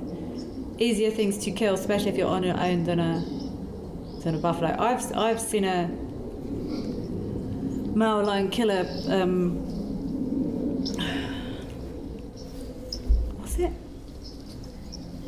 It wasn't a big bull, but it wasn't a small calf. I'm actually in Madikwe.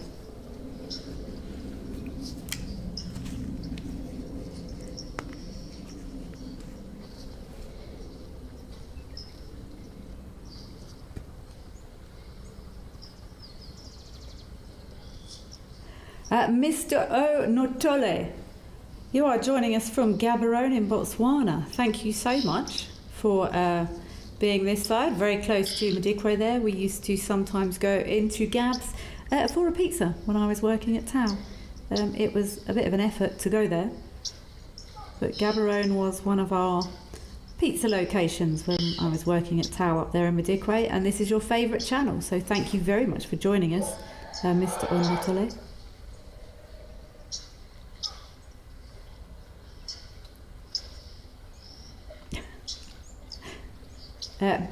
BCHHA. You're saying I sound like your daughter. You must be from Bristol. I'm not from Bristol. I'm from Surrey originally, but my accent is a little bit confused these days. I'm originally from Epsom in Surrey. Anyone that's listening from Epsom, hello. Please wave for me. But I've been in South Africa for a long time now, and it's confusing my accent. People often say the more time I spend around English people, the more English I sound. And if I'm not around English people, I sound less English. English people often say I don't sound completely English anymore, but South African people think my accent is still completely in place. But no, I'm not from Bristol.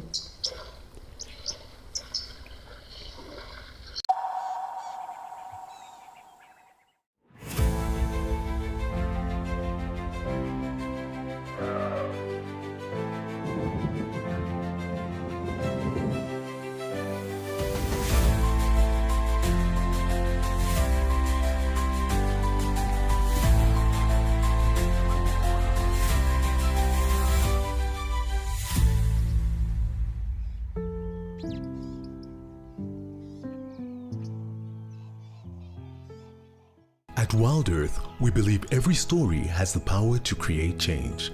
That's why we've launched the Wild Earth Impact Foundation, a non-profit dedicated to conservation and social impact. By showcasing conservation stories, we can change lives, protect nature, and empower communities. We have partnered with Empowers Africa to accept tax-deductible donations from US donors. Your donation will help fund critical programs that support our mission. Join us and be part of the change.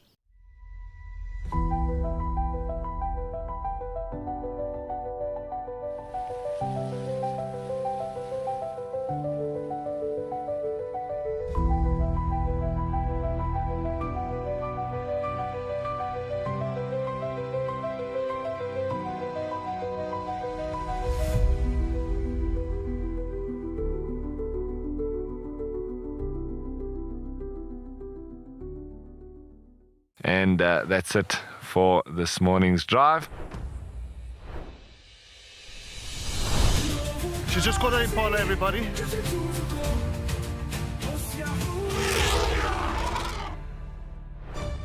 And we're going to be heading out and seeing what animals we can find.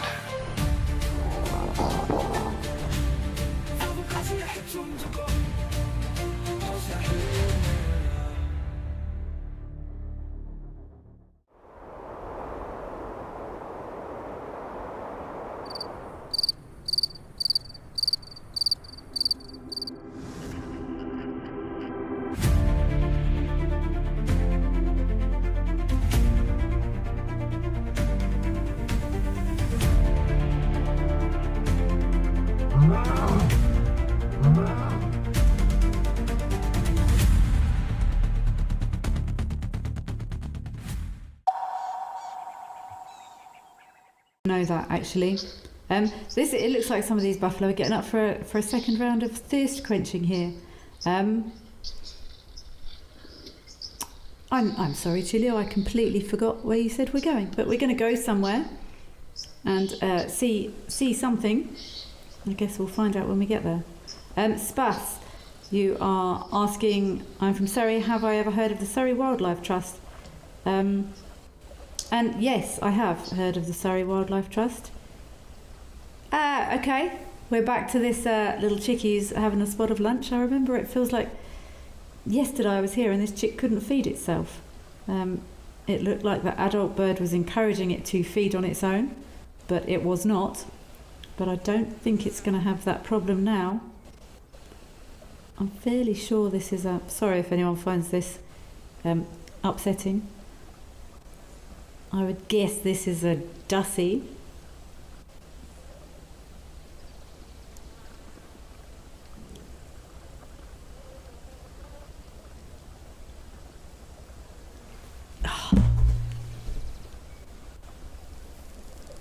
That's a fine looking bird now, hey? Look at those. I think you can see, it looks like there's the black on those feathers is sort of pushing out the brown. There's like a tan fringing everywhere.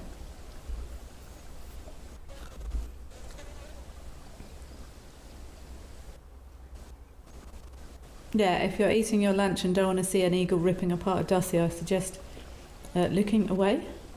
Or maybe going to make a cup of tea. That was very English, wasn't it?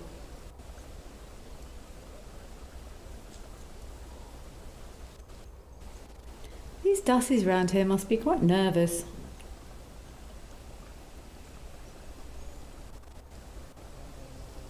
when I did oh, look at those pretty feathers. Look how long those legs are. That looks quite funny. Sorry, chick, I'm not laughing at you. Where I did some of my training many years ago in it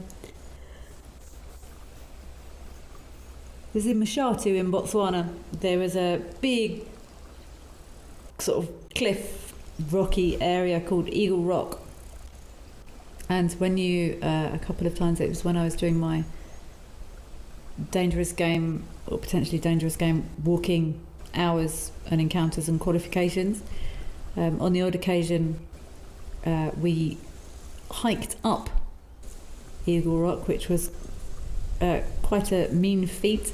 From the top of it you got some amazing views, but there was also a black eagle's nest sort of across way on the other side of it, which we didn't go to. I don't think they were nesting at the time, but we purposely didn't go over there because we didn't want to sort of disturb them. You could see black eagles flying like below us. If we were on the top of the rock, you could see them soaring. So they are known for nesting on cliffs and rocks and rocky areas, which is obviously where dussies also are known to hang out. But if you were a member of a dussie colony and some of these guys took up residence, those legs almost look disproportionate. You would be deeply disappointed, I would have thought, if you were a dussie and you discovered that these guys were moving in. Look at those powerful feet, hey? Look, there's lots of wing stretching going on. Exercises. Working those flight muscles, working those chest muscles. Making sure everything is in excellent working order for the 15th of September, when this Burroughs eagle chick is going to fledge. I made that up. That's not real. I'm just guessing.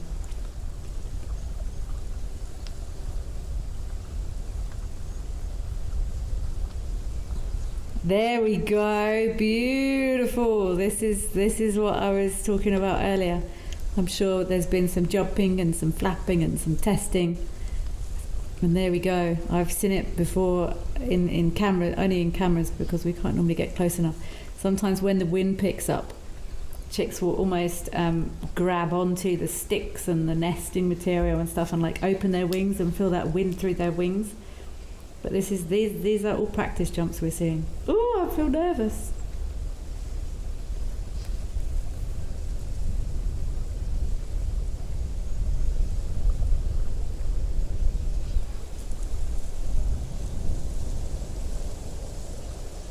Sandy Franklin 69. They're look at, that's brilliant. They do eat a lot of dussies, but they would take like, probably what is it, like squirrels, or they might take birds. But they do eat a lot of dussies. And Erica Oldknow is saying everybody eats dussies. Shame. Yeah, they're quite delicious. It would seem a popular food resource. Oh, careful! Sandy Franklin 69. If he fell out of the nest, would he fly? Someone earlier said they believe he would. I don't know. Possibly. It looks like there's enough flap there to maybe not just tumble and land hard on the floor. Whether or not it would be particularly controlled, I don't know. Deb D, are you off? Bye. Sorry if you've already gone. Have fun, whatever it is you're doing, and please do return.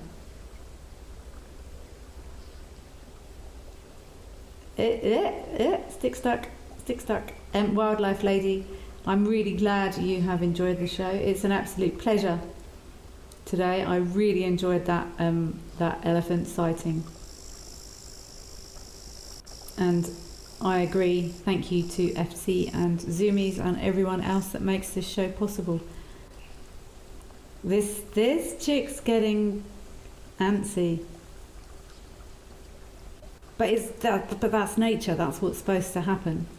He's practicing. He's keen. He's eager.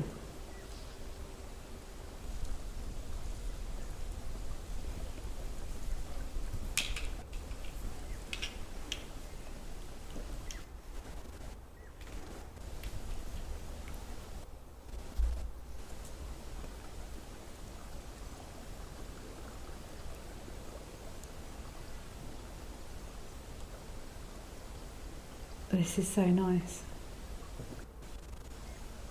Check those eagle eyes, that binocular vision, practicing. He's watching something down there. Is that an adult coming back maybe?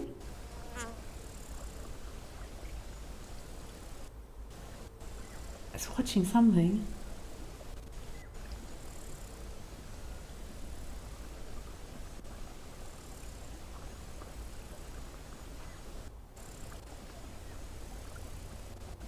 What's he watching?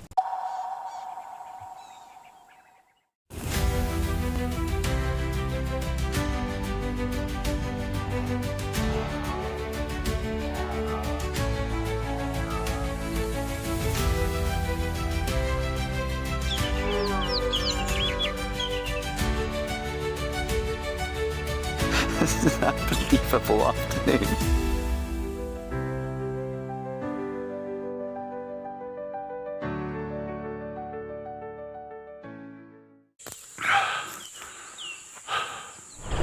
What does it take to handle the wild? Balance. Determination. Focus. Yaku!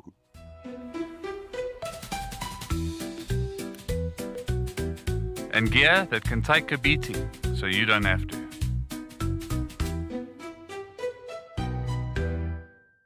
Best sighting I've presented, I found myself with wild dogs. We chased the dogs around, chased them around. They ate an impala, we got the end of that. Then another impala went into Gowrie Dam down the road there, and the wild dogs went around. Eventually the impala came close to the bank.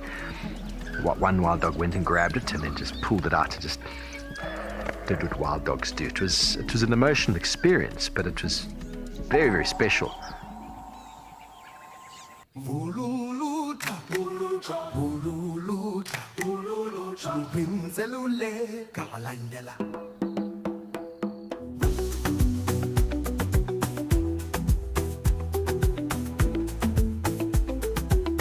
Join us on the greatest and largest game drive in the world.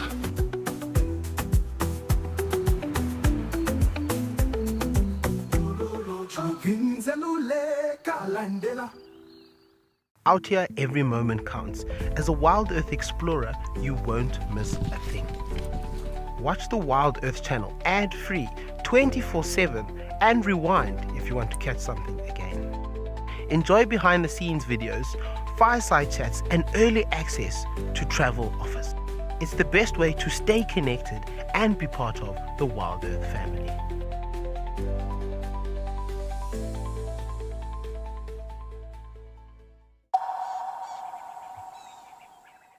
Dusty.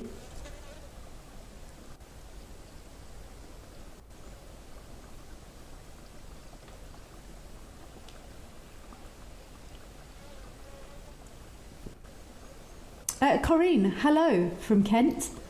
You are very welcome here. Please do return on a regular basis. Do black eagles mate for life?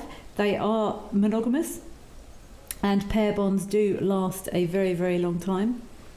I think there is a pair of rose eagles. The rose eagles and black eagles are the same thing. Walter, I can never say it, Walter Cecily Gardens, I think. And someone lost a mate. So they're monogamous and they will form pair bonds, but if something happens to a partner, I think they will reform. But yes, many birds, especially eagles, often are monogamous. I would love to know what this. I feel weird calling it a chick now. This juvenile eagle is watching.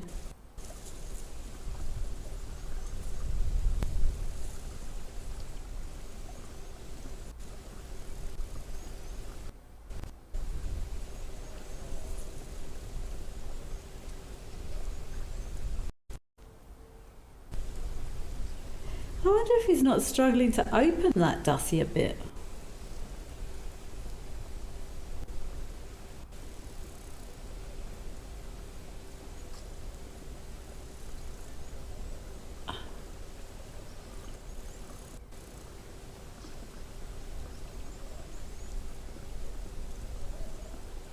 I'm half waiting for him to jump. I don't know why I'm calling it him. I've got no idea if this is a male or female. Ollie the Oxpecker. Thank you, Ollie the Oxpecker. Thank you for being here. Thank you for joining. And I shall have an excellent rest of day. I've actually got to go and replant some plants in down the bottom of my driveway that are dug up pretty much every single night by probably porcupines. So it seems to be that's probably how I'm going to be spending the rest of my day. Replanting the plants again. Look, this bird is...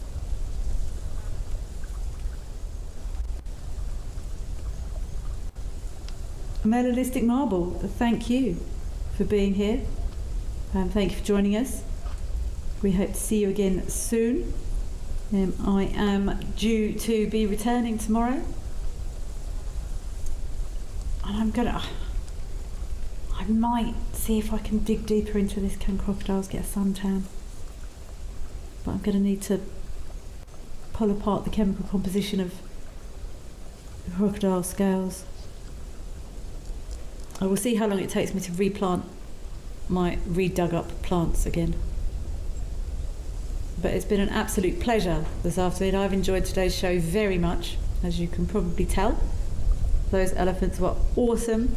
A lovely, lovely opportunity to observe behaviour from a ethical, safe, observational perspective, and just see a little bit of joy.